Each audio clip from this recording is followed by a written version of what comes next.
Death certificate দেওয়া হলো আরাবল্লী পর্বতমালাকে। অন্তত রাজস্থানের প্রাক্তন মুখ্যমন্ত্রী অশোক গেহলট তেমন ভাবেই দেখছেন বিষয়টিকে। সুপ্রিম কোর্টের সাম্প্রতিকতম রায় জানিয়েছে 100 মিটারের বেশি উচ্চতা হলে তবেই তাকে পাহাড় বলা যাবে। আর তাই হিমালয়ের চাইতেও প্রাচীন এই পর্বতমালা হারিয়েছে পাহাড় তকমাখানি।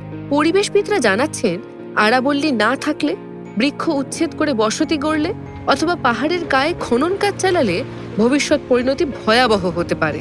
মরুভূমিতে পরিণত হতে পারে দিল্লি, হরিয়ানা, নয়ডা, জয়পুর, গুরুগ্রাম। ধুলোর ঝড় দেখা দেবে, বায়ু দূষণ বেড়ে যাবে, সারা বছর লু বইবে, ভূগর্ভস্থ জলের মাত্রা নেমে যাবে তলানিতে। আরাবল্লীকে ধ্বংসের দিকে ঠেলে দিলে স্থানীয় গাছগাছালি ও পশু পাখির পরেই প্রথম কোপ নেমে আসবে আদিবাসী সম্প্রদায়গুলির ওপর। তাই আরাবল্লী বাঁচানোর আন্দোলনে পরিবেশ কর্মীদের সঙ্গে যোগ দিয়েছেন দক্ষিণ রাজস্থানের ভিল, মিনা, গারাসিয়া সম্প্রদায়ভুক্ত মানুষ।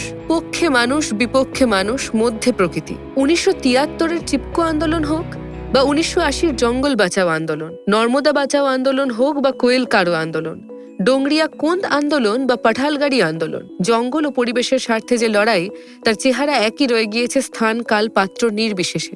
মানুষ জঙ্গল কেটে সাফ করছে, মানুষই আবার আওয়াজ তুলছে জীব জগতের হয়ে, প্রাণ বাজি রেখে সংরক্ষণের অঙ্গীকার করছে। এ পৃথিবীকে যারা বাসযোগ্য করে তুলবে বলেছিলেন, তাদের সংখ্যা কি ক্রমে কমছে?